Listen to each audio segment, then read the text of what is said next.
everyone, welcome back to another video. So today I have a few errands to run and I thought I would bring you guys along with me. I also have some things that I need to do that I've been putting off. I'm currently 35 weeks pregnant. Okay, my arm got super tired. So I'm currently 35 weeks pregnant and this is the time, well actually with Braxton, I had my hospital bag packed like really early. I had everything ready. I had my hospital bag packed and I had his diaper bag, you know, with everything in it. So this time around, obviously it's a lot different. I have a lot of anxiety when it comes to like thinking about labor, delivery, and like, you know, packing my hospital bag again. I'll get into it more a little bit later, but I just figured I'd bring you guys along with me. That way I can have someone to talk to through all of this. If you're new to my channel, the reason why it's a little bit more difficult for me to do these things now is because I was pregnant with my son Braxton last year and unfortunately he passed away. I found out one day after my due date that he didn't have a heartbeat and he was stillborn the next day. And I filmed a video of me unpacking my hospital bag that I spent so much time packing for him, and it was something that was really difficult for me to do. And you know, I didn't even use anything that was in my bag. But anyway, yeah, you know, I want to try to make it an exciting experience because I'm so excited for her to be here. Like, we're getting so close. So yeah, I'm gonna bring you guys along with me, but first I'm going to change because this outfit is way too tight. I just ordered it from Amazon. It's cute, but I don't know, it just doesn't fit me right. They're like little, you know, like those biker shorts. Jonathan thinks they're so weird, he doesn't get them. I think they're cute, but this size that I ordered is a little bit too small, so hopefully I can wear it after Briza's born. Oh my gosh, it's so freaking hot. I forgot my, you know, my pink water bottle, the one that I usually bring with me. I forgot it at home and I was just too lazy and hot to run back upstairs to grab it. So I just came to Coffee Bean and I love like the iced chai. Is it iced chai tea? Chai means tea, right? I don't know. Anyway, I haven't had one in so long and they're so good. And I just had like a total flashback of my pregnancy with Braxton. I actually would wear this shirt a lot when I was pregnant with him, and that was like my daily routine would be like come to Coffee Bean, get a tea, and then like go walk around at Target. So it actually didn't make me sad. It like kind of made me smile a little bit, you know, like now I'm having these memories with his sister. So that's special to me.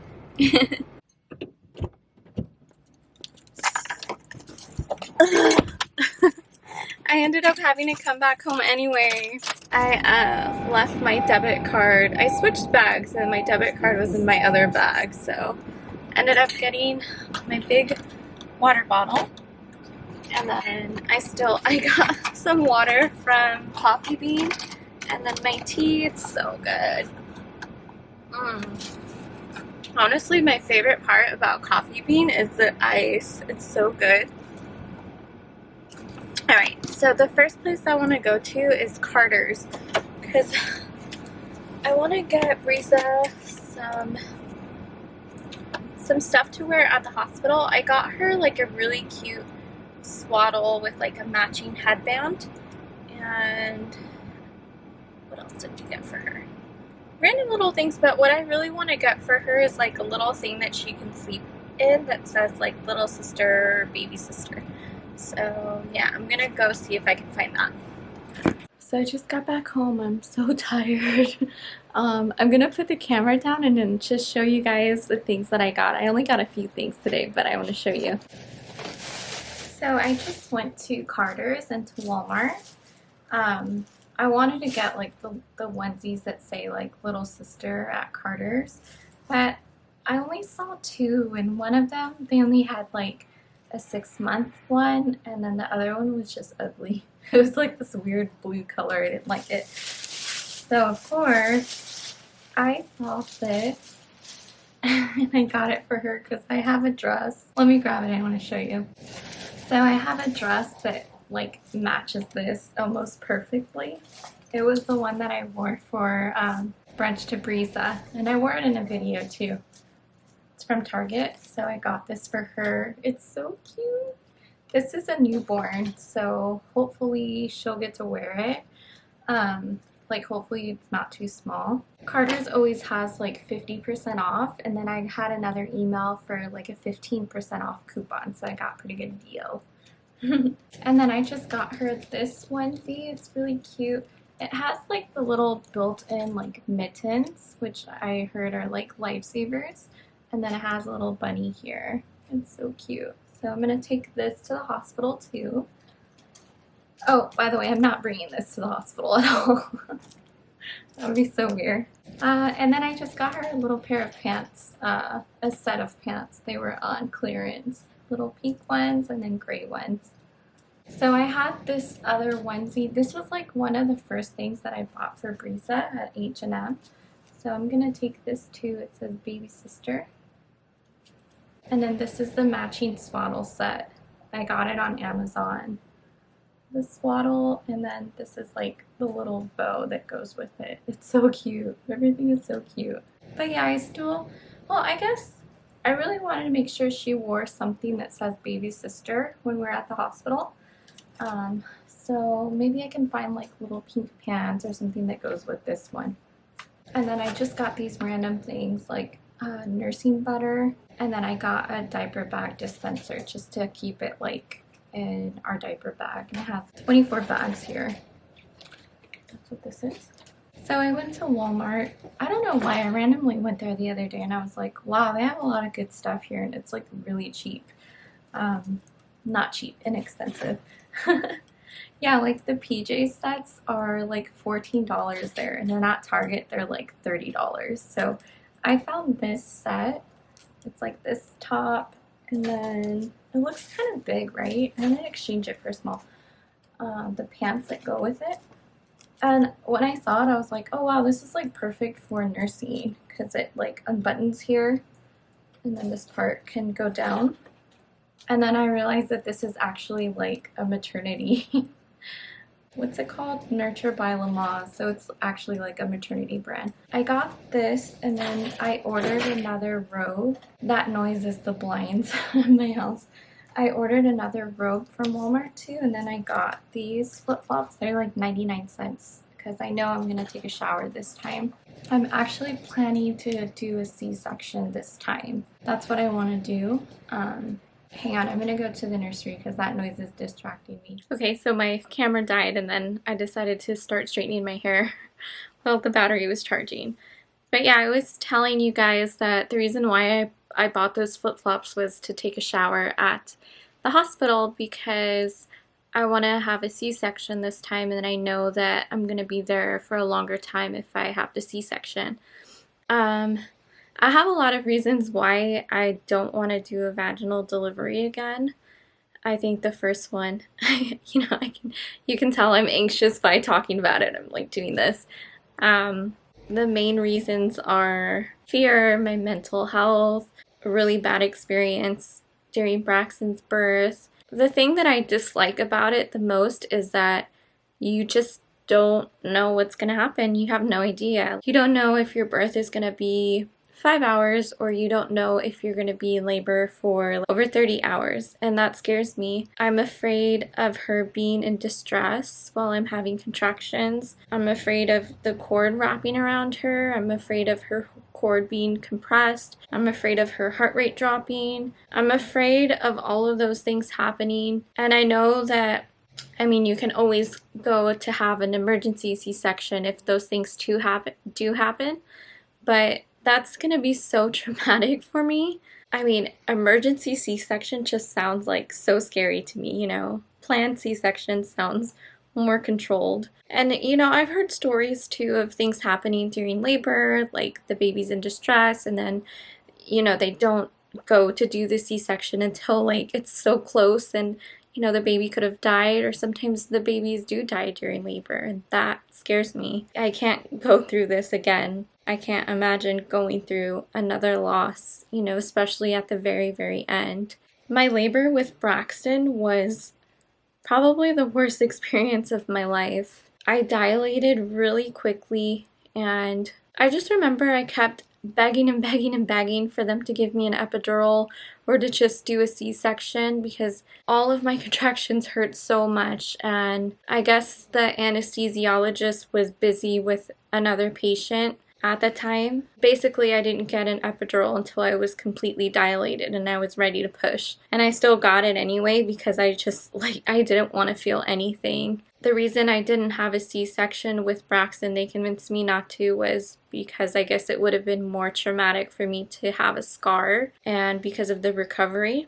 So yeah, that's why I delivered Braxton vaginally. And I've been talking to my current doctor. I have a new doctor, if you guys don't know.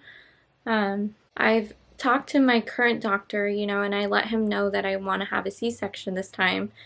And it just seems like everyone in the office is always trying to convince me to do a vaginal delivery. And I just think that they don't understand. They weren't there. They didn't see what I went through. They don't understand how traumatized I am. My doctor says that the recovery after C-section is much harder, it's much worse than vaginal delivery. And sure, maybe that's true, but I don't think there's anything worse than recovering after giving any type of birth, vaginal or C-section, but having to recover without your baby. I think I've been through the worst recovery already. So yeah, the recovery from the C-section, honestly, it's not something that I'm too concerned about as long as I have Briza here. Really, that's all that matters to me. It's really stressful for me to make this decision. I feel like with Braxton, I made the decision to trust my doctor and just go, wait until I was gonna be beyond 41 weeks to be induced.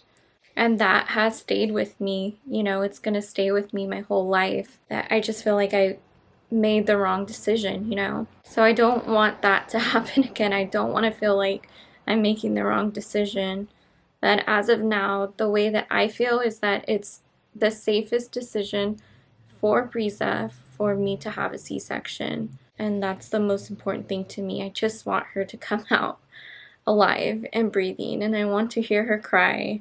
Yeah, I mentioned that, with like vaginal delivery, you just never know how long it's going to take. So that kind of gives me more comfort with a C-section too, is that, it's scheduled, you go in, everything's planned, and it should take about like 20 minutes or so, which is, to me, sounds a lot safer, a lot less anxiety provoking than to just, I don't know, I feel like vaginal labor, it's kind of like you go in blindfolded, like you have no idea how it's gonna go. It's just scary. It's scary to me. So yeah, that's where I'm at right now with that decision. And I'm definitely not going beyond 39 weeks at all. My doctor says that, at first he said that we could deliver the baby around like 38.5 weeks. So it's as long as it's safe for her. I know that her lungs are going to be completely developed after 37 weeks, so I would love to just do the C-section at 38 weeks. But again, whatever's safe for the baby is what I want to do. So anyway, I'm in the nursery right now, and I want to start going through Braxton's clothes. I still have them in his drawers. Their drawers, Briza and Braxton's drawers. Everything is still labeled perfectly, and let me show you guys. So this is what their dresser looks like right now. I still have Braxton shoes, and then we got some little pink shoes for Briza. We love you, Briza and Braxton. I have a lot of the clothes in here, and it's pretty much exactly the same. It's been like this for a year. Everything's labeled. Newborn to 3 months, fitted onesies. I think there's a label over here. Maybe it fell off. These are just like nighttime onesies. His pants, a little towel, 3 to 6 months sweatpants, his pants here. And then like his little hats. This is so cute. These are cute. And then all of his little socks here too. So I want to just go through and then keep some of the clothes for Briza. And I mean, I don't want to dress her like a boy every day, so I just want to keep maybe like the gray stuff or like anything that's gender neutral. But I don't know. That's that drawer. And then this one down here has more things, but I think it's for, yeah, this is like 3 to 6 month stuff all in here. So yeah, I was saying that I want to save some of this for Briza, but I don't want her to dress like a boy every day. I don't know, I just feel like it's going to take a lot of energy for me to go through this, and I don't know if today is the day. Hi everybody, welcome back to another video. I can't believe the day is here. I can't believe I'm actually sitting down and recording this video. I'm getting emotional just thinking about it. The past couple of weeks have just felt like a dream to me. I just feel so lucky that I'm getting to experience all of the things that come with motherhood with Briza.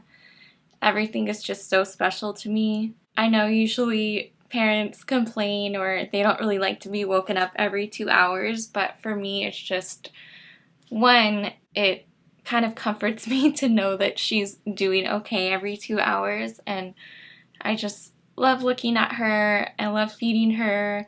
I love changing her diapers. I love going for walks with her in her stroller, all those things.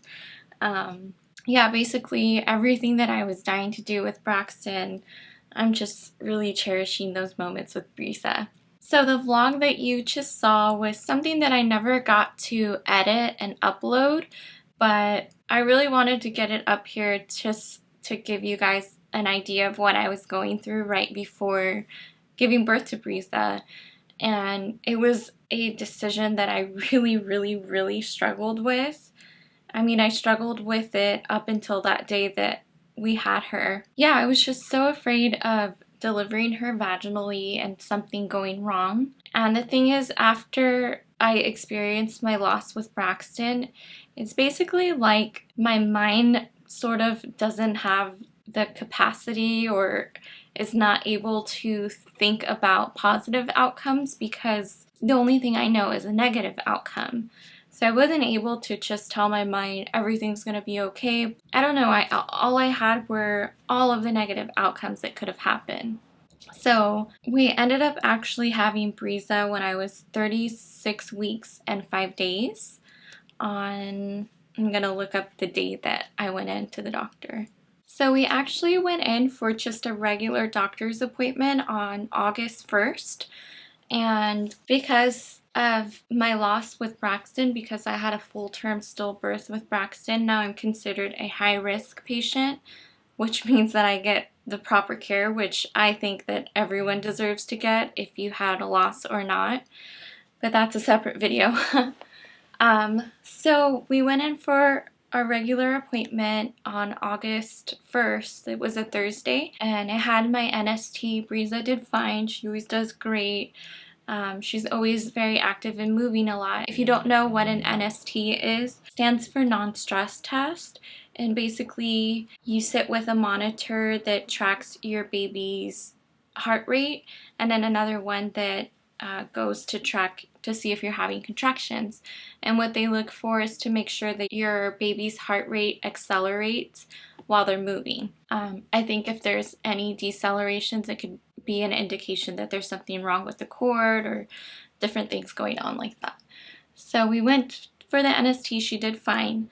Then we went to see my doctor on the same day. My doctor does ultrasounds at every single appointment, and we asked for him to really check the amniotic fluid because when Braxton passed away, that was the first thing that they told us, was that his amniotic fluid was critically low, and they think that because of that it caused his cord to become compressed, and that's why he passed away. So this whole pregnancy I've been super paranoid about my amniotic fluid. I was worried about leaking amniotic fluid or premature rupture of membranes. Basically anything that could go wrong is what I was worried about. And I actually had, I guess it's called mother's instinct, because that happened with Briza. There were a few times where her amniotic fluid levels were on the lower side. So that day of my appointment on August 1st, my doctor measured Briza's amniotic fluid and it was around 5. And we were so terrified, because when Braxton passed away, his AFI was around 4. So after this happened, my doctor immediately said, okay, you're not leaving, you're gonna go and be admitted to the hospital today. And I'm so thankful for that, because I feel like a lot of doctors, and I know my previous doctor probably would have done something like, well, you know, it's kind of low, but just come back in a couple of days, let's just check it again. My current doctor is not like that at all. He doesn't really take any chances like that. So I was admitted to the hospital that day. Briza was being monitored 24/7, the same like the NST device that they use. And I was also given fluids to see if that would help to replenish her amniotic fluid. So that was Thursday. We spent the night at the hospital. I did not sleep at all. The monitor was right next to me here, and I was just staring at it like all night. I probably closed my eyes for about 15 minutes, and I was just like, I have to make sure. I know that the nurses were watching it, but I just had to make sure for myself. I was thinking, what if they don't see something? Or, what if her heart rate drops and they miss it, or they're away from the monitors? I don't know. I had the worst thoughts. That was Thursday. Then Friday, same thing. All day I'm being monitored. My doctor came and checked on me, and he said that, she looks great on the monitors, and that he was going to recheck my amniotic fluid the next day. So Saturday comes along, which was August 3rd, and that morning around 5 a.m., Briza's heart rate decelerated. So that was another thing that we were just extremely terrified. I mean, it was, like I said, the exact same reason that Braxton passed away we felt was about to happen to Briza again. And it was just really, really difficult to go through that. So Briza's heart rate decelerated. She had a deceleration on Saturday morning, which was August 3rd. And that day, my doctor said, okay, we're going to go ahead and deliver her today. So at that point, I had decided right before then, or up until that point, that I wanted to have an elective C-section. And then that day came where my doctor says, okay, we're going to do your C-section today. And I got so nervous. And still I was wondering, am I doing the right thing? One of the biggest things that was kind of breaking my heart or making me really indecisive was the fact that I wouldn't be able to push Briza out and just put her on my chest right then and there, right that second. I got to do that with Braxton, but Braxton wasn't alive, and I didn't get to hear him cry or see his eyes open, and I just felt like I was going to be robbed of that moment with Briza again. So that was one of the things. And then, of course, the recovery and, a fear of something going wrong, something happening to me during the surgery. Anything can happen, That afternoon of August 3rd, my doctor comes to check her amniotic fluid, and he just looks at the screen and says she has no amniotic fluid. And my heart sank. I almost felt like, oh no, is this going to happen to me again? Are we going to lose Briza too? So at that point, it kind of turned into an emergency C-section. I had asked one of the nurses right before that if it would be possible to still do a vaginal delivery. So I think my doctor thought that I wanted to go through with the vaginal delivery, but after he saw that there was no amniotic fluid, he said, no, we have to just go in and do a C-section right away. So right after that ultrasound, I was just, again, looking at the monitors. I didn't get off of the monitors, not even for 1 minute. They prepared me for the C-section and everything. So fast forward, I didn't really vlog anything. I mentioned it in my birth vlog that I didn't vlog really, and it was because of all of these things that were going on. So from the time that my doctor did the ultrasound and found that the amniotic fluid was basically gone, to the time it took to get to the C-section to have the surgery was probably like an hour and a half, 2 hours, maybe 2.5 hours. It was really quick. So I'm just so glad that I had the C-section, because once we were there in the surgery, of course I couldn't see anything that was going on because they had the sheets, the drapes there. But Jonathan mentioned to me that Briza's umbilical cord was wrapped around her neck twice. So I just feel, I hate even thinking about it because it just terrifies me. But I feel like everything that I was afraid of, it was for a valid reason, you know? So I'm just so thankful for the team that we had that was monitoring Briza the whole time, all the nurses that did my NSTs, all the nurse practitioners, all the staff at my doctor's office. Nobody ever really made me feel like they just wanted to brush my feelings away. They always acknowledged it, and I always felt validated. So I'm so thankful for that, and my doctor too. I just saw him for my follow-up appointment, and I gave him a really big hug. He was just kind of like, okay, I'm just doing my job, but it just means the world to us the way that he really cared, and he monitored Briza, and he didn't take any chances. He was always really, really careful, and yeah, I'm just so thankful for that. Okay, so let's get to the part of the video that everybody is waiting for. Time to meet Briza. I gift you Briza Tiana. Oh.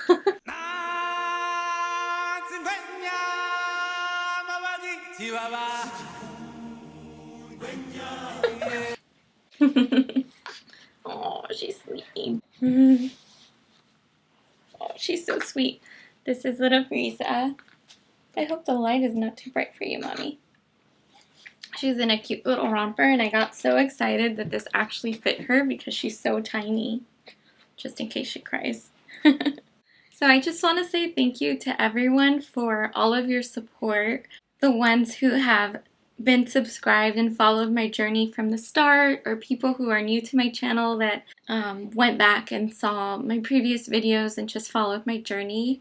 And those who have gone through a loss. That was the whole point of my channel to begin with, was to raise awareness. Everything that I go through, everything that I post, it's not only me.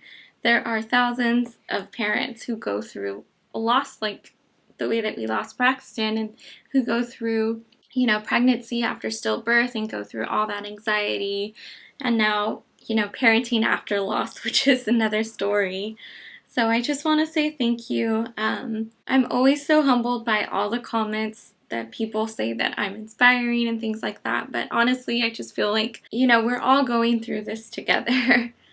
And your comments mean so much to me, and have honestly been such a huge part of my grief journey and helping me cope. I mentioned it before, but my biggest fear after losing Braxton was that people would just forget about him and move on. And so I feel that YouTube and all of you have just really made those feelings go away for me. And, you know, I'm never afraid of anyone forgetting about Braxton, because all of you mention him every day, and you love his pictures, and, you know, you send me pictures of elephants and now rainbows for Briza. So I just want to let you all know that that means so much to me, and I'm so thankful for it. And I can't wait to share all of our adventures with Briza with you, all of our vlogs, all the special moments, all the moments where I still have anxiety because it's still there. I just can't wait to share all of that with you. Thank you for watching. Yeah, thank you guys so much for watching. Thank you. Come again. Yeah. Thank you for watching, and we will see you in our next video. Bye. Oh, you're so cute.